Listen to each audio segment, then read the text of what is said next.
Hi kitties, இன்றைக்கி நம்ம ஜிமினோட எஃப்எஃப்னா romantic husband episode 56 தான் பார்க்க போகிறோம். So it's must imagine your self. And வீடியோக்குள்ளே போகிறதுக்கு முன்னாடி இந்த டிஸ்க்ளைமரை பாஸ் பண்ணி படிச்சுக்கோங்க. அதுக்கப்புறம் உள்ள வாங்க.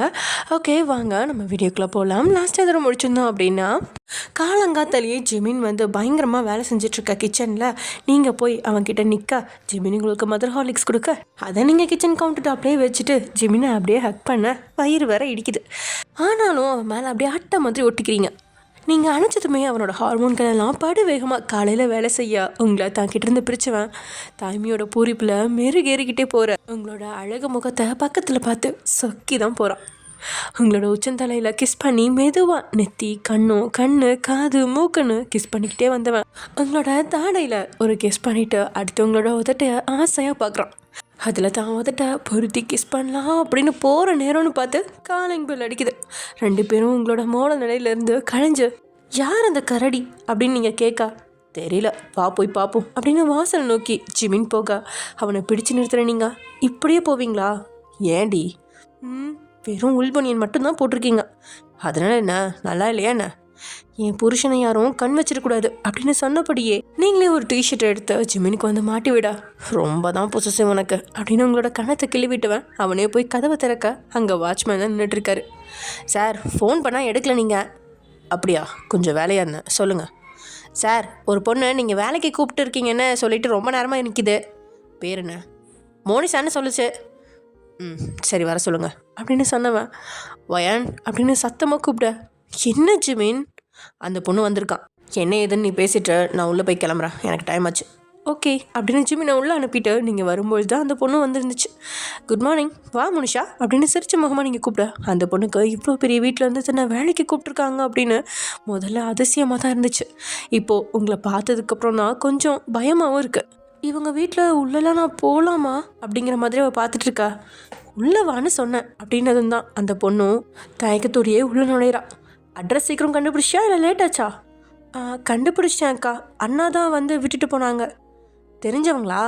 சொந்தக்காரங்க தான், புது இடம், அதனால அப்பா தான் கூட அனுப்பி விட்டாங்க. சரி சரி, உங்கள் அப்பாவுக்கெல்லாம் செஞ்சு வச்சுட்டு வந்தியா? செஞ்சு வச்சிட்டேன் அக்கா அப்படின்னு அவளே ஒரு வித பயத்தோடு தான் சொல்ல, ஹேய் இப்போ நான் உன்னை என்ன திட்டவா செஞ்சேன்? எதுக்கு இப்படி அன்கம்ஃபர்டபுளாக இருக்கா? கொஞ்சம் ஃப்ரீயாக இரு, அப்போ தான் எனக்கும் ஃப்ரீயாக இருக்கும். சரிக்கா. இல்லை, இந்த மாதிரி இடத்துக்கு வேலைக்கெல்லாம் இது வரைக்கும் வந்ததில்லை, அதுதான். பழகிக்கோ. சரி, டீ காஃபி ஏதாவது குடிச்சியா? காலையிலேயே குடிச்சிட்டேங்க்கா. சரி வா அப்படின்னு கிச்சனுக்குள்ளே அழைச்சிட்டு போன நீங்கள், உனக்கு என்னெல்லாம் சமைக்க தெரியும் அப்படின்னு அங்கேருந்த டைனிங் டேபிளில் உட்கார வச்சு பேசிக்கிட்டே இருக்கா. எல்லாமே சமைப்பேன்க்கா, நீங்கள் என்ன வேணும்னு முன்கூட்டியே சொல்லிடுங்க அப்படின்னு சொல்லிகிட்ருக்கா. சரி சரி, இங்கே மற்ற வேலைக்கெலாம் ஆள் இருக்காங்க, குக்கிங் பண்ணுறதுக்கு தான் உன்னை இங்கே வர சொன்னேன். உன் வேலை முடிச்சுட்டு இடையில உங்கள் வீட்டுக்கு கூட போயிட்டு நீ வரலாம். டைமுக்கு சமையல் மட்டும் ரெடி பண்ணிவிடு. தினமும் ஈவினிங் 7 மணிக்கு நீ வீட்டுக்கு போயிடலாம். தனியாக போக வேணாம், வெளியே டிரைவர்கிட்ட சொன்னால் உன்னை கொண்டு போய் விட்டுருவாங்க, ஓகேவா? இல்லைக்கா, நான் பஸ்லேயே போயிடுவேன். நீ பஸ்ஸில் போயிடுவ, ஆனால் ஒரு வயசு பொண்ணை நைட் டைமில் தனியாக அனுப்புகிற அளவு எனக்கு தைரியம் இல்லைப்பா. அதுவும் நீ இங்கே வேலை செஞ்சுட்டு போகிறப்போ உன்னோட பாதுகாப்பு என்னோட பொறுப்பு தானே அப்படின்னு நீங்கள் ஸ்ட்ரிக்டாக சொல்லிடா. அதுக்கு மேலே மோனிஷாவும் சரின்னு விட்டுட்டு அந்த கிச்சனையே சுற்றி கண்களை சுழல விட்டு பார்க்குறான். என்ன அப்படி பார்க்குற? இல்லை, எனக்கு எல்லாத்தையும் கொஞ்சம் பழக்கப்படுத்தி மட்டும் கொடுத்துருங்கக்கா. தாராளமாக, அதெல்லாம் பயப்படாதா. எந்த டவுட் இருந்தாலும் நீ என்கிட்ட கேளு. புதுசாக வந்திருக்கேல்ல, ஒரு மாதிரி தான் இருக்கும், அப்புறம் பழகிடும். உன்னோட ஃப்ரீ டைமில் நீ படிக்க கூட செய்யலாமே. இல்லைக்கா, இப்போதைக்கு எனக்கு அது முடியாதுன்னு தான் தோணுது. ஏன்? அப்பாவை பார்த்துக்கணும், அதுலேயே டைம் எல்லாம் ஓடிடுது. இதில் எனக்கு வேலையும் போயிட்டு வீட்டுக்கும் போனால் அதுவே கலப்பாக இருக்கும். இதில் படிக்க வேறு செஞ்சால் அது அவ்வளோ ஈஸி இல்லைக்கா. ஈஸி இல்லை தான், ஆனால் கஷ்டப்பட்டால் எதிர்காலத்தில் நல்ல நிலைமைக்கு வரலாம் இல்லையா? அதுக்காக சொன்னேன். உனக்கு ஏதாவது வேணும்னா இங்கே கூட படி, நான் எல்லாத்தையும் அரேஞ்ச் பண்ணி தரேன். வேணாக்கா, எனக்கு படிப்பில் அவ்வளோ இன்ட்ரெஸ்ட் இல்லை அப்படின்னு ஒரே வார்த்தையில் அந்த பொண்ணு சொல்லிட. உங்களுக்கு கவலையாக தான் இருக்குது. என்ன இந்த பொண்ணு படிக்க எல்லாத்தையும் அரேஞ்ச் பண்ணி தரேன்னு சொல்கிறேன், படிக்க மாட்டேன்னு சொல்லுது அப்படின்னு நினச்சிட்டு, ஒன்றே ஒன்று சொல்கிறேன் முனிஷா, நீ சின்ன பொண்ணு, இப்படியே வீட்டு வேலை செஞ்சு உன் காலத்தை ஓட்டலான்னு இருக்கியா? நீயும் ஒரு நல்ல வேலைக்கு போகணும் இல்லையா? இப்போதைக்கு உன் நிலமை சரியில்லை, கஷ்டப்படுற. உங்கள் அப்பா காலத்துக்கு அப்புறம் நீ சொந்த காலில் நிற்க வேண்டாமா? மோனிஷாவுக்கு சுத்தமாக படிப்பில் ஆர்வம் கிடையாது. அவளை படிக்க வைக்கிறேன்னு சொல்லி தான் அவளோட அத்தை கூட சொன்னாங்க. ஆனால் அவளுக்கோ ஸ்கூலுக்கு போய் படிப்பு மண்டையில் ஏறாமல் ஸ்கூலில் டீச்சர்கிட்ட அடி வாங்கிட்டு வர்றதுக்கு பேசாமல் வீட்லேயே இருக்கலாம் அப்படின்னு இருந்துட்டா. சிலருக்கு ஏனோ எவ்வளோதான் உதவி செய்ய ஆள் இருந்தாலும் படிப்பில் நாட்டம் போகிறது கிடையாது. அது போல தான் இந்த மோனிஷாவும். ஆனால் படிப்பில் ஆர்வம் இல்லாமல் இருக்கிறவங்க எப்படியும் வருங்காலத்தில் படிச்சிருக்கலாமோ அப்படின்னு நினைப்போ அவங்களுக்கு வராமல் இருக்காது. காலம் அவங்களுக்கு நல்ல படத்தை போகட்டும். சரி, இனிமேல் உன் இஷ்டம், உன்னை நான் கம்பல் பண்ணல. ஆனால் நீ படிக்கணும்னு எப்போ நினச்சாலும் உனக்கு ஹெல்ப் பண்ண நான் ரெடியாக இருக்கேன், ஓகேவா? சரிக்கா அப்படின்னு பேச்சுக்கு சொன்னவ, சரி நான் என் வேலையை பார்க்கட்டுமா அப்படின்னு கேட்குறா. என்ன அவசரம், கொஞ்ச நேரம் ரெஸ்ட் எடு. என் வீட்டுக்காரர் இன்றைக்கி சமையல் பண்ணி வச்சுட்டாரு. நீ பாத்திரம் மட்டும்தான் கழுவுற மாதிரி இருக்கும். அதுக்கப்புறம் லஞ்ச் நம்ம பார்த்துக்கலாம். முதல்ல எங்கள் வீட்டுக்காரரை நான் அனுப்பிட்டு வந்துடுறேன் அப்படின்னு மோனிஷா கிட்டேருந்து நீங்கள் ஜிமினோட ரூமுக்குள்ளே வர. ஜிமின் அப்போ தான் பேண்ட்டை போட்டுக்கிட்டு இருந்தான். திடீர்னு கதவை திறக்கவும் ஒரு நொடி தடுமாறினவன், ஏய் கதவை மூட்ரி அப்படின்னு சொல்கிறான் வேகமாக. நீங்களும் சிரிச்சுக்கிட்டே கதவை மூடின. நீங்கள் எதுக்கு இப்படி பார்த்துடுறீங்க? லூஸு, நம்ம 2 பேர் மட்டுமா இருக்கோம் அப்படின்னதும் தான் அவன் பக்கத்தில் போய், இதுக்கு எதுக்கு பதறீங்க? அந்த பொண்ணு கிச்சனில் தான் இருக்கு, பொறுமையாகவே போடுங்க, நான் வேணும்னா ஹெல்ப் பண்ணவா? பேண்ட்டு போடுறதுல என்னடி ஹெல்ப் பண்ணுவ அப்படின்னு ஜிமின் கேட்க, நீங்களும் சிரிச்சுக்கிட்டே அதெல்லாம் ஹெல்ப் பண்ணலாம். எப்படி பண்ணுவ? நீங்கள் எனக்கு ப்ளவுஸ் போடும்போது பின்னாடி ஜிப் போட்டு விடுவீங்களே அது மாதிரி அப்படின்னதும் நிமிந்து உங்களை பார்த்தவன் உங்களோட விஷமமான பேச்சை கேட்டபடியே உங்கள் பக்கத்தில் வந்து, சொல்லுடி அது மாதிரி அப்படின்னு அவன் இழுக்க, உங்களோட பார்வை அவன் பேண்ட்டை நோக்கி போக ஜிமினும் உங்கள் ரொம்ப பக்கத்தில் வர. ஜிமின், நான் சும்மா விளையாட்டுக்கு சொன்னேன் அப்படின்னு அவன்கிட்ட இருந்து நீங்கள் விலக பார்க்க அவனும் உங்களை இழுத்து வச்சு, முழுசாக சொல்லிட்டு போடி அப்படின்னு உங்களை நெருங்கி நிற்கிறான். அது அப்படின்னு தடுமாற நீங்கள் அவனோட செஸ்ஸில் கையை வச்சுக்கிட்டே, சொல்ல முடியாது போடா அப்படின்னு அவன் நெஞ்சில் சாஞ்சிக்கிறீங்க.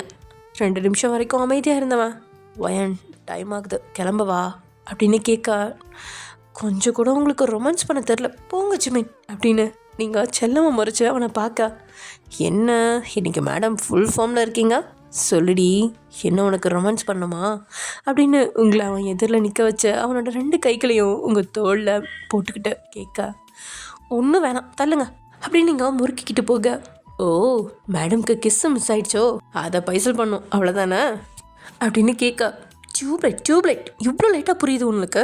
ஏய் என்னடி ரொம்ப தான் வாடுற அப்படின்னு சொன்னவன் உங்களை அதுக்கு மேலே பேச விடாமல் உங்களோட இதில் ஆக்கிரமிச்சிருக்கா. நீங்களும் விரும்பியே அவனோட முரட்டை இதெல்லாம் கிறங்கி நிற்கிறீங்க. எவ்வளோ நேரம் உங்களோட முத்தம் நீடிச்சு போனதோ அது உங்களுக்கு தான் தெரியும். கிச்சனில் பாத்திரம் கழுவுற வேலையை முடிச்சுட்டு அடுத்து என்ன செய்யறது அப்படின்னு தெரியாமல் 5 நிமிஷத்துக்கு மேலாவே கிச்சனில் நின்றுட்டு இருந்த மோனி வெளியில் வந்து பார்க்க யாருமே இல்லை. நீங்கள் போகும்போது உங்களோட ரூமை இவ பார்த்துட்டு இருந்தா. அதனால் தயக்கமாக இருந்தாலும் அடுத்த வேலை என்ன செய்யுது அப்படின்னு கேட்கணுமே அப்படின்னு ரொம்பவே தயக்கத்துக்கு அப்புறம் தான் அவங்களோட ரூம் கதவை தட்ட 2 பேரும் ரொம்ப நாளைக்கு அப்புறம் சுற்றம் மறந்து ஒரு அழகான இதழ் முத்தத்தை அரங்கிட்டு இருக்க. இடையில கதவு தட்டப்படுற சத்தம் கேட்டதும் 2 பேர்த்துக்குமே அது எரிச்சலாக தான் இருக்குது. ஜிமின் உங்களை கை வளைவுக்குள்ளே வச்சுக்கிட்டே உங்களோட இதழ்லேருந்து தான் இதில் பிரிச்சு, யார் அப்படின்னு கேட்க, உங்களுக்கு கன்ஃபார்மாக தெரியும் அது மோனிஷா தான் அப்படின்னு. அந்த பொண்ணாக தான் இருக்குன்னு நினைக்கிறேன்.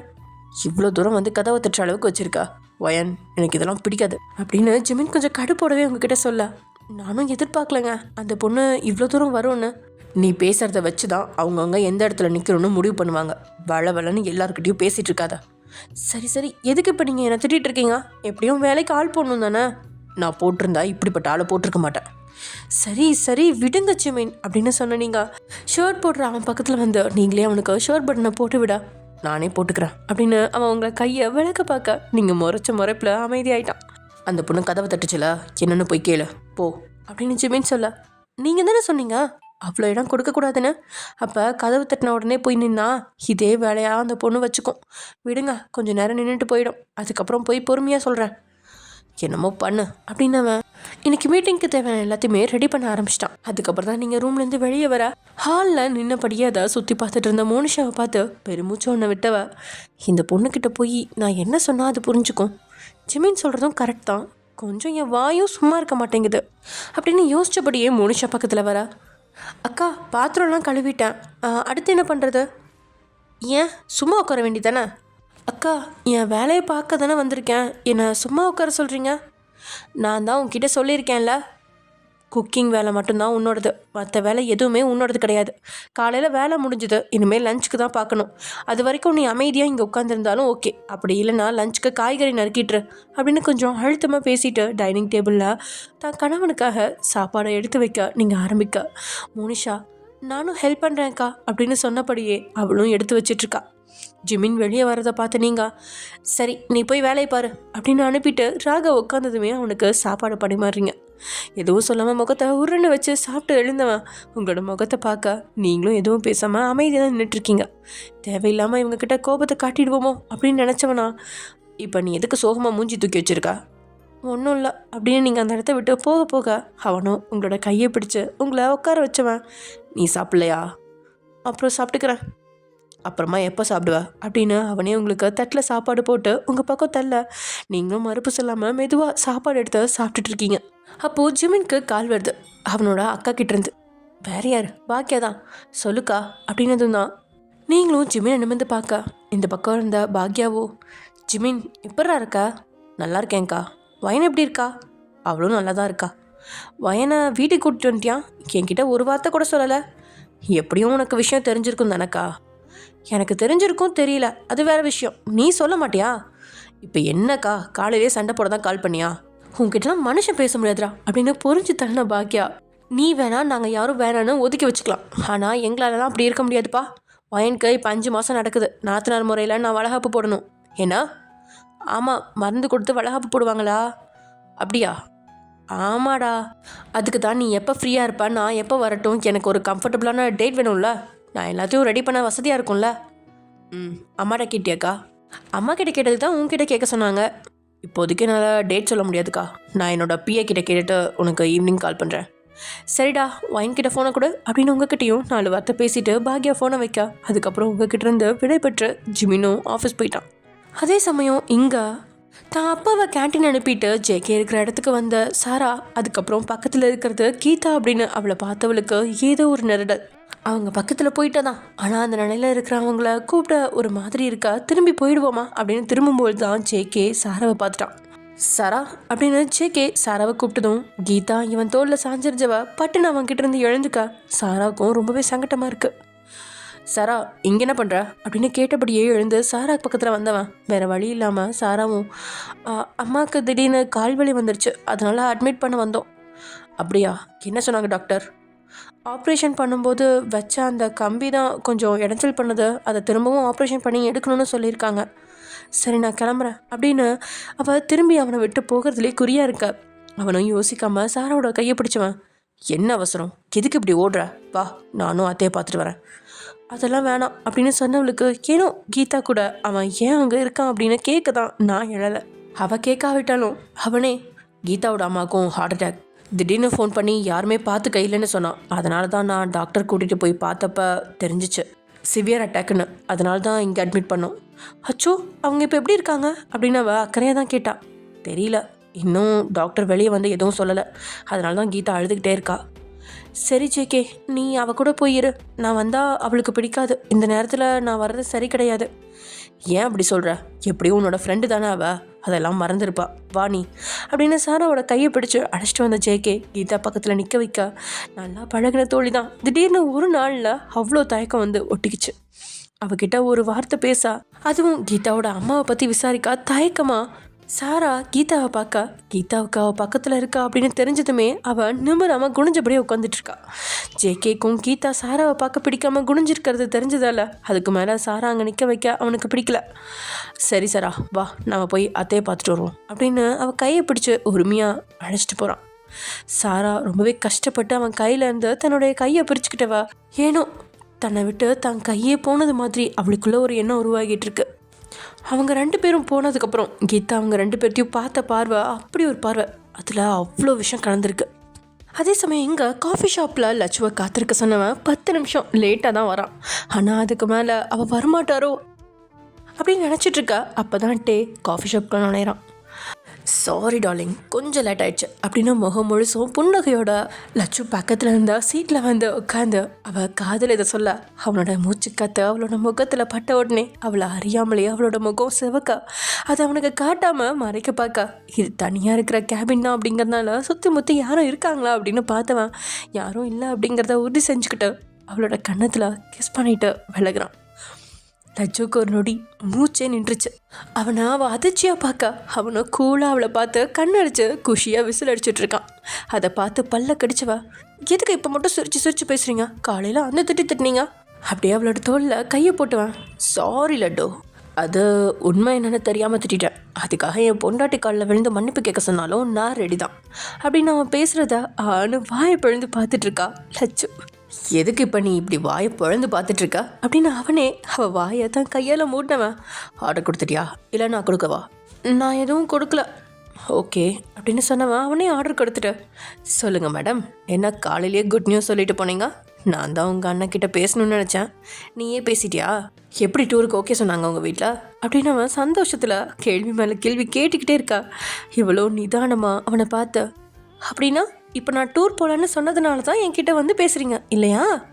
ஏய், என்னடி இப்போ உனக்கு பிரச்சனை? முதல்ல இப்படி உடனே கோவப்படுறத விடுங்க. உங்ககிட்ட நானும் பல தடவை சொல்லிட்டேன், என்ன எதுன்னு தெரியாமல் நீங்கள் பாட்டுக்கு கோவப்படுறீங்க. நான் எவ்வளோ கஷ்டப்பட்டு நம்ம லவ் பண்ணுற விஷயத்த வீட்டில் மறைச்சிட்ருக்கேன்னு எனக்கு மட்டும்தான் தெரியும். உங்களுக்கு என்ன தைரியமாக உங்கள் வீட்டிலேயே சொல்லி கல்யாணமும் பண்ணிட்டீங்க. ஆனால் எங்கள் வீட்டுக்கு எந்த விஷயமும் தெரியாது. தெரிஞ்சால் என்ன நடக்கும்னு கலவரமாக இருக்கேன். சரி ஓகே லட்டு, இனிமே தேவையில்லாமல் கோவப்பட மாட்டேன் போதுமா? இப்படி தான் எப்போவும் சொல்கிறீங்க. இப்போ நான் என்ன தான் பண்ணணும்னு சொல்கிறேன்? நான் தான் கோவப்பட மாட்டேன்னு சொல்லிட்டேன். இதுக்கு மேலே என்னால் எதுவும் பண்ண முடியாது அப்படின்னு அவனும் சளிப்போட சொல்லிடா. அவளும் அவன்கிட்ட என்ன எதிர்பார்க்குறா அப்படின்னு தெரியல. அதனால் கொஞ்ச நேரம் அமைதியாக இருக்கா. டேயும் அமைதியாயிட்டான். அதுக்கப்புறம் சரி நான் கிளம்பவா அப்படின்னு லட்சு கேட்கா. இந்த நேரத்தில் நான் கோவப்படணுமா கோவப்படக்கூடாதானே நீ தான் எனக்கு சொல்லணும் அப்படின்னு அவனே குரலை உயர்த்தி கேட்கா. அவளும் அவனை அமைதியாக நிமிர்ந்து பார்க்குறா. பின்னா பேசணுன்னு தானே வந்திருக்கோம், என்ன பேசணும்? வந்ததுலேருந்து ஒரே சண்டை, இப்போ நீ கிளம்பி போகிறேன்னு சொல்கிற அப்படின்னு கோபமாகவே கேட்குறான். எவ்வளோதான் குரலில் கோபத்தை காட்டக்கூடாது அப்படின்னாலும் அவனையும் அறியாமல் அது வெளிப்பட்டுருச்சு. அவன் அவ்வளோ பேசியும் அவள் அமைதியாக இருக்கா. அதுக்கு மேலே டேக்கோ பொறுமை ஏது? வேகமாக தான் சேர்லேருந்து எழுந்தவன் அங்கேருந்து போக பார்க்க. இப்போ லட்டு வேகமாக அவன் கையை பிடிச்சவா. சாரி அப்படின்னு அவன் முகத்தை நிமிர்ந்து பார்த்து சொல்ல, இவனும் மூச்சு இழுத்து வெளியே விட்டா. நானும் சாரி அப்படின்னு சொன்னபடியே டேபிளில் உட்காந்து அவகிட்ட பேசிகிட்டு இருக்கும்போது அவங்க ஆர்டர் செஞ்ச ட்ரிங்க்ஸும் வர குடிச்சிக்கிட்டே அவளை பார்த்தவனோட பார்வையில் அர்த்தம் புரிய. காலையில் அண்ணா வீட்டுக்கு வந்திருந்தாங்க. அப்போ நான் எதாச்சியாக கேட்குற மாதிரி எல்லோரும் முன்னாடியும் கேட்டேன். அண்ணா எதுவும் சொல்லாமல் தாராளமாக போயிட்டு வா, எவ்வளோ காசு வேணும்னு கேட்டாங்க. ரொம்ப ஹாப்பியாக இருந்துச்சு. அதான் உங்ககிட்ட சொல்லலான்னு காலையில் வந்தால் நீங்கள் டென்ஷனில் கத்திட்டீங்க, அதான் கொஞ்சம் அப்செட் ஆகிடுச்சு. அப்படின்னு கேட்டுக்கிட்டவன் இப்போது லட்சு குடிச்சிட்டு இருந்தா கோல்ட் காஃபியை வாங்கி அவன் குடிக்க. அவன் செய்கிறத சின்ன பொண்ணு கையோட பார்த்தவா அவன் குடிச்சிட்டு இருந்ததை எடுத்து இவன் குடிக்க ஆரம்பிக்க. அதில் அவனோட முகமும் மென்னகை பூசுது. அப்போ நெக்ஸ்ட் வீக் கண்டிப்பாக டூர் போகிறோம், நீ என்னை ஏமாற்ற மாட்டேதானே? அன்னைக்கு வீட்டுக்கு வரேன்னு சொல்லிட்டு வராத மாதிரி.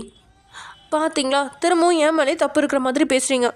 உன் மேலே தப்பு இல்லை தான் லட்டு, இருந்தாலும் கொஞ்சம் கன்ஃபார்மாக சொன்னால் நல்லாயிருக்கும். இப்போ வாழ்ந்துட்டுருக்க இந்த நிமிஷம் மட்டும்தான் நம்மளோடது சார், அடுத்த நிமிஷம் நிரந்தரம் இல்லாதது.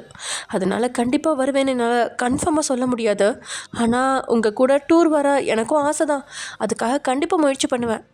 ஆனால் இதில் ஏதாவது ஒரு தடங்கள் வந்தால் அதுக்கு நான் பொறுப்பு கிடையாது அப்படின்னு அவ்வளோ தெளிவாக லட்டு பேச. உண்மையில் பேசினது லட்டு தானா அப்படின்னு இமைக்க மறந்து பார்த்துட்டு இருந்த. டே என்னடி இப்போல்லாம் ரொம்ப மெச்சூர்டாக பேசுகிறா? தெரியல, மெச்சூர்டான ஆள் கூட பழகிறதுனாலையோ என்னவோ. ஓய், நீ என்ன வயசானவனு குத்தி காட்டுறியா?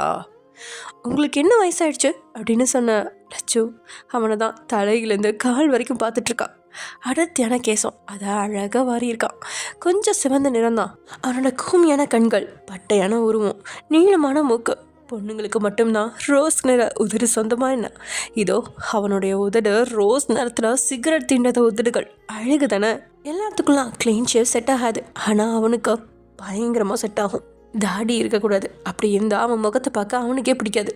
அதுக்கப்புறம் பார்வை மெதுவாக கீழே இறங்க. அவனுக்குன்னு கச்சிதமாக இருந்தா பர்பிள் கலர் ஷர்ட், அதுக்கு மேட்சாக black colour cotton pant, tuck in செஞ்சு பார்க்கறதுக்கு அப்படி ஒரு யங் ராயல் லுக்கில் இருக்கான். இவன் பக்கத்தில் அவன் நிற்கும்போது அவனுக்கு சுத்தமாக சம்மந்தம் இல்லாத மாதிரி தான் அவளுக்கு தோணுது. அவள் தன்னை விழுங்குற மாதிரி பார்க்குறத பார்த்தவனுக்கு உள்ளுக்குள்ளே ஏதோ செய்ய டேபிள் மேலே இருந்து அவளோட கை மேலே தன்னுடைய கையை வச்சதும் அவளோ திடுக்கிட்டு அவனை பார்க்க. இப்போவே என்ன பார்வையால் முழுங்கிடாதடி, அடுத்த வாரம் தான் டூர் போகிறோம். நீ இப்படி பார்க்குறத பார்த்துட்டு என்னால் சும்மா இருக்க முடியாது. நாளைக்கே உன்னை தூக்கிட்டு போயிடுவான் பார்த்துக்கோ அப்படின்னு அவன் கண்ணடிச்சு சொல்ல. நொடியில் முகம் செவந்தவா டைம் ஆயிடுச்சு சார் அப்படின்னு சொல்ல.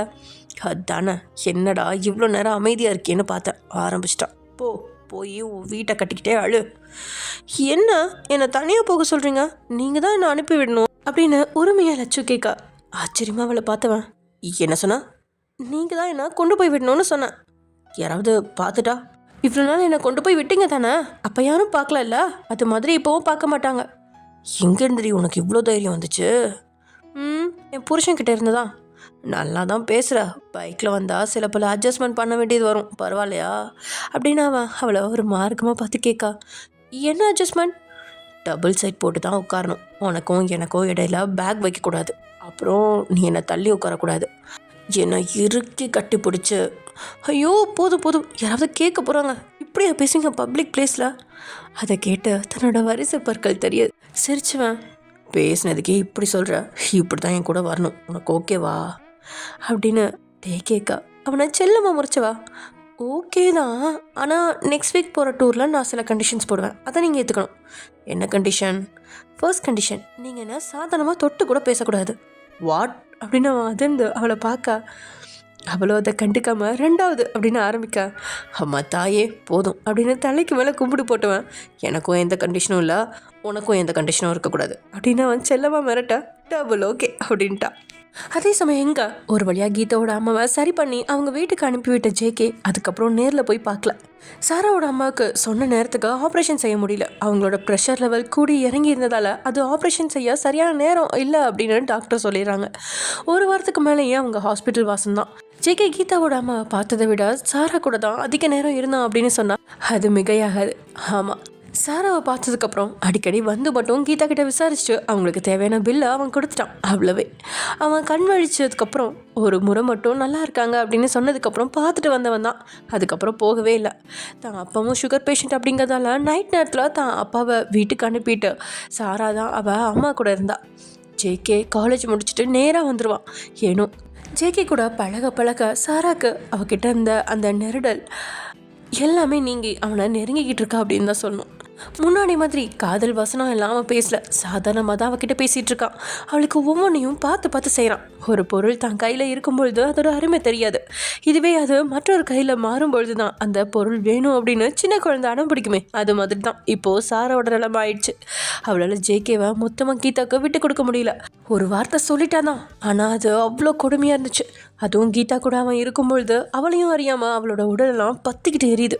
அவளுக்கு தெளிவாக தெரிஞ்சிச்சு ஜேகே எந்த ஒரு தப்பான நோக்கத்துடனும் கீதா கிட்ட பழகலை அப்படின்னு. கீதாவுக்கு ஒரு நல்ல ஃப்ரெண்டாக மட்டும்தான் இருக்கான் அப்படிங்கிறதும் புரிஞ்சிருச்சு. ஏன்னா எதையுமே அவகிட்ட மறைக்கல. ஜேகே அன்னைக்கு என்ன நடந்துச்சு அப்படின்னும் ஒவ்வொரு முறை கீதா கிட்ட பேசினது அப்படின்னும் எல்லாத்தையுமே சாரா கேட்க மாட்டான். ஆனால் அவனே அவகிட்ட சொல்லிடுவான். ஏதோ ஒரு கட்டத்தில் சாராக்கு கீதா மேலே ஒரு சின்ன சந்தேகம் எழதான் செய்யுது. இருந்தும் அதை பெருசாக எடுத்துக்காம தான் மனசுலேயே வச்சவ ஜேகே கிட்ட அவள் இருக்கிற அந்த நிமிஷத்தை அனுபவிக்க ஆரம்பிச்சிட்டா. ஐசியூ வார்டில் அவளோட அம்மா இருக்கிறதால அவளை உள்ளே அனுமதிக்க மாட்டாங்க, அதுவும் தூங்குற நேரம் சுத்தம். அப்படி இருக்கும்பொழுது எப்போயும் போல் ஜேகே அன்னைக்கும் ஹாஸ்பிட்டலுக்குள்ளே நுழைய சாரா தான் அப்பா கிட்ட ஃபோனில் பேசிகிட்டு இருந்தவா. இவனை பார்த்ததும் சிரித்து பக்கத்தில் வரும்படி தலையை மட்டும் ஆட்டி வைக்க. அவனும் அவள் பக்கத்தில் வந்து உட்காந்தவன் அவள் ஃபோனில் பேசி முடிக்கிற வரைக்கும் அமைதியாக இருந்துட்டு, என்ன சொன்னாங்க டாக்டர் அப்படின்னு விசாரிக்கா. பல்ஸ் ரேட்லாம் இப்போ ஓகேவாக தான் இருக்கான், நாளைக்கு ஆப்ரேஷன் வச்சுக்கலான்னு சொல்கிறாங்க, ஆனால் இன்னும் முடிவாக எதுவும் சொல்லலை அப்படின்னு மட்டும் சொல்லிவிட்டு ஜேகே அமைதியாக இருக்கா. சாராவுக்கு ஜேகேவோட அமைதி புதுசு. ஏதாவது சண்டை போட்டால் திட்டிட்டு அமைதியாக இருப்பான், ஆனால் இப்போ வந்ததுலேருந்து அவனோட முகம் அமைதியாக இருக்கவும். ஜேகே என்னாச்சு சைலண்ட்டாக இருக்கா? ஒன்றும் இல்லை, சும்மா தான். ஹே, உன்னை பற்றி எனக்கு தெரியாதா? ப்ளே பாய் சொல்ல. நான் ப்ளே பாயா அப்படின்னு அவள் விளையாட்ட சொன்னதை அவன் சீரியஸாக எடுத்து அவள் முகத்துக்கு முன்னாடி கேட்கா. ஏய், நான் சும்மா விளையாட்டுக்கு சொன்னேன். விளையாட்டுக்கு கூட நீ அப்படி சொல்லாத, நான் சும்மா நார்மலாக தான் கேர்ள்ஸ் கூட பேசுவேன், அவ்வளோதான். இன்றைக்கி நான் உன்கிட்ட ஒன்று கேட்கவா? கேளு. என்னை பற்றி உன்னோட அபிப்பிராயம் என்ன? ஏன் திடீர்னு இப்படி கேட்குற? சொல்லு, எனக்கு தெரிஞ்சாகணும். என்ன சொல்கிறது? அப்போது சொல்கிறதுக்கு ஒன்றும் இல்லை. அப்படி கிடையாது ஜேகே, நல்ல பையன்தான் நீ, அவ்வளோதானா? நீ என்ன எதிர்பார்க்குற? நான் கேர்ள்ஸ் கூட பழகிறேன் இல்லையா, அது உன் கணக்கு தப்பாக தெரியுதா சாரா? இல்லையே, ஃபஸ்ட்டு தப்பாக தான் தெரிஞ்சுது, அதுக்கப்புறம் உன் கூட பழகும்போது தான் நீ எல்லாருக்கூடையும் ஒரு லிமிட்டோடு தான் பழகுறேன்னு புரிஞ்சுக்கிட்டேன். அதுவும் இல்லாமல் நீ வாலண்டியராக யார் கூடயும் போய் பழகிறது இல்லை, அவங்கள தான் உன்கிட்ட வந்து பேசுகிறாங்கன்னு தெரிஞ்சுக்கிட்டேன் அப்படின்னு சாரா சொன்ன உடனே தான் இங்கே ஜேகேவோட முகத்தில் புன்னகையே வருது. ஏன், என்னாச்சு? என்னோடய ஃப்ரெண்டு ஒருத்தன் என் கூடவே தான் இருப்பான், அவன் என்னை பார்த்து அசிங்கமாக பேசிட்டான். என்ன பேசினான்? நான் நிறைய பொண்ணுங்க கூட பழகிறதுனால அவங்க அப்படின்னு வார்த்தை தடுமாற அவன் அப்படியே நிறுத்த. சொல்லு ஜேகே. அவங்க கூடலாம் ஏதோ தப்பான லிங்க்கில் இருக்கிற மாதிரி பேசிட்டான். அதான் மனசு கஷ்டமாக போயிடுச்சு. உன் கூட இருந்துக்கிட்டே உன்னை அவன் அப்படி பேசியிருக்கானா? அவன் உன்னோட ஃப்ரெண்டே கிடையாது. முதல்ல அவனோட ஃப்ரெண்ட்ஷிப்பை கட் பண்ணு. கரெக்ட் சாரா, நானும் அதான் நினச்சேன். ஜேகே, உனக்கு ஒரு ஃப்ரீ அட்வைஸ். என்ன அப்படிங்கும்போது ஜேகே நிமிர்ந்து பார்க்க, உன் கூட இருக்க பசங்களில் நிறைய பேர் அவ்வளோ நல்லவங்க கிடையாது. அது உனக்கு தெரியுமா தெரியாதானே எனக்கு தெரியல. அவங்கெல்லாம் என்னை பார்க்குற பார்வையே வேறு மாதிரி இருக்கும். அதனால தான் மோஸ்ட்லி காலேஜில் நீ ஃப்ரெண்ட்ஸ் கூட இருக்கும்போது நான் அவங்க கூட வந்து பேச மாட்டேன். அதனால் உண்மையாக உன்னோட ஃப்ரெண்டாக இருக்கிறவங்க கூட மட்டும் பேச. மற்றவங்க கூட பேசாதானே சொல்ல மாட்டேன், ஆனால் லிமிட்டோடு இருந்துக்கோ, அது உனக்கு நல்லது. தேங்க்யூ. உன் கூட பேசினதுக்கு அப்புறம் தான் கொஞ்சம் ரிலீஃபாக இருக்குது. வெளியே எங்கேயாவது போயிட்டு வரோமா? ஏன்னா விளையாடுறியா? அம்மா உள்ளே இருக்காங்க. தெரியும், ஆனால் நைட்டில் உன்னை எப்படியும் கூப்பிட மாட்டாங்கல்ல. நீ வேணும்னா அந்த சிஸ்டர்கிட்ட உன் நம்பரை கொடுத்துட்டு வரியா? எனக்கு கொஞ்சம் ப்ரெஷராக இருக்குது. கொஞ்சம் வெளியே சுற்றிட்டு வந்தால் நல்லாயிருக்கும். உனக்கு வேணும்னா நீ போயிட்டு வா ஜேகே. அப்படின்னா நீ என் கூட வரமாட்ட அப்படி தானே அப்படின்னு சொல்ல, சாரா ஒரு நிமிஷம் நிமிர்ந்து அவனை பார்த்தவா, சரி வரேன் அப்படின்னு சொல்லிட்டாங்க. அந்த சிஸ்டர்கிட்ட ஏதாவது எமர்ஜென்சி அப்படின்னா உடனே என்னை கூப்பிடுங்க அப்படின்னு சொல்லிட்டு அவளோட நம்பரையும் கொடுத்துட்டு ஜேகே கூட வெளியே போயிட்டான். லிஃப்ட்டில் அவள் ஏறினதும் இவனும் அவள் பக்கத்தில் வந்து நிற்க. அவளோட ஹேர்லேருந்து வந்த அந்த ஸ்மெல் அவனோட நாசியை தாக்க ஒரு நிமிஷம் அப்படியே கண்களை மூடி அந்த ஸ்மெல்லை உள்ளே இழுத்துவான். அவள் பக்கத்தில் தன்னை ரொம்பவே கட்டுப்படுத்திக்கிட்டு தான் நிற்கிறான். லிஃப்ட்டு திறந்ததும் அவள் வெளியே போனதுக்கப்புறம் தான் அவனுக்கு மூச்சே சீராக வருது. முன்ன போனவ பின்னாடி திரும்பி பார்க்க, அவன் வராததை பார்த்து நின்று திரும்பி பார்த்து அவனுக்காக வெயிட் பண்ண. அவனும் மெதுவாக லிஃப்ட்லேருந்து வெளியே வந்தவன், ஏங்க நிற்கிற அப்படின்னு கேட்க, இவ இடுப்பில் கை வச்சு முறைச்ச, நான் பாட்டுக்கு லூஸ் மாதிரி தனியாக பேசிட்டு போகிறேன், லிஃப்ட்லேருந்து வெளியே வர இவ்வளோ நேரமா உனக்கு அப்படின்னதும் அதுக்கு பதில் எதுவுமே சொல்லாமல் சிரிச்சுவேன். ஆச்சரியமாக தான் இருக்குது. ஏன்னா இவ்வளோ கேஷுவலாக நீ என்கிட்ட பேசினதே கிடையாது, அதான் சொல்கிறேன். ஏன்னா நீயும் என்ன இவ்வளோ நாள் டார்ச்சர் பண்ணல, அதனால் என்னால் ஃப்ரீயாக பேச முடியுது அப்படின்னு பேசினபடியே வெளியே வந்தவா அவளோட காரோட கதவு மேலே கையை வைக்க போக அவளோட கையை பிடிச்சி தடுத்துவான். என்ன சொன்ன சாரா, நான் உன்னை டார்ச்சர் பண்ணுறேனா அப்படின்னு அவன் ஏக்கமாக அவளை பார்த்து கேட்க, அந்த குரலில் என்ன இருந்துச்சோ அது அவளை கொஞ்சம் அசைக்க தான் பார்க்குது. அப்படி இல்லை அப்படின்னு சொன்னவளுக்கும் கத்தி சொல்ல ஆசை தான், ஆனால் ரொம்பவே கஷ்டப்பட்டு தன்னை கட்டுப்படுத்திக்கிட்டவா சும்மா சொன்னேன், இதெல்லாம் பெருசாக எடுத்துப்பியா அப்படின்னு மறுபடியும் கார் கதவை திறக்க போக, நான் கூட லாங் ட்ரைவ் போகணும்னு சொல்லலை, வெளியே போகணுன்னு தான் சொன்னேன் அப்படின்னு சொன்னதும் அவ்வளோ புரியாமல் திரும்பி பார்க்க, கொஞ்சம் தூரம் அப்படியே நடந்துட்டு அதோ அங்கே கடையெல்லாம் இருக்குல்ல அங்கே போயிட்டு வருவோம் அப்படின்னு சொன்னதும் சாராவுக்கும் அந்த ஹாஸ்பிட்டலுக்குள்ளே அடைஞ்சு கிடக்கிறது ஒரு மாதிரி வெறுப்பாக தான் இருக்குது. ஒரு வாரமாக தன்னோட அப்பா எவ்வளோ சொல்லியும் காலேஜுக்கு போக மாட்டேன் அப்படின்னு சொல்லிட்டா. நீங்கள் ஒரு முறை அம்மா பக்கம் வரும்பொழுதும் அவளுக்கு தேவையான ட்ரெஸ் எல்லாம் உங்களை எடுத்துகிட்டு வர சொல்லிட்டா. அவளுக்குன்னு அங்கே ஒரு ரூம் இருக்குது, அங்கே குளிச்சுட்டு இந்த ஒரு வாரமாக அவள் தான் ஹாஸ்பிட்டலே கடையாக கிடக்கிறா. அதனால் இப்போது வெளியே வந்த ஜேகேயை விட சாராக்கு தான் அவ்வளோ ரிலீஃபாக இருக்குது. அதனால் அவளும் சரின்னு அவன் கூட நடக்க, ரெண்டு பேரும் எதுவும் பேசாமல் அமைதியாக அந்த ரோட்டில் நடக்கும்போது அவளோட அவனோட கைவிரல்களோட உரசினபடியே நடக்க, ஏற்கனவே லிஃப்டில் அவளோட வாசனை அவனை பாடாப்படுத்தியிருக்கு. இப்போது அவள் விரல்களோட சூடு வேற தீப்பொறியை பறக்க வைக்கிற மாதிரி இருக்குது அவனுக்கு.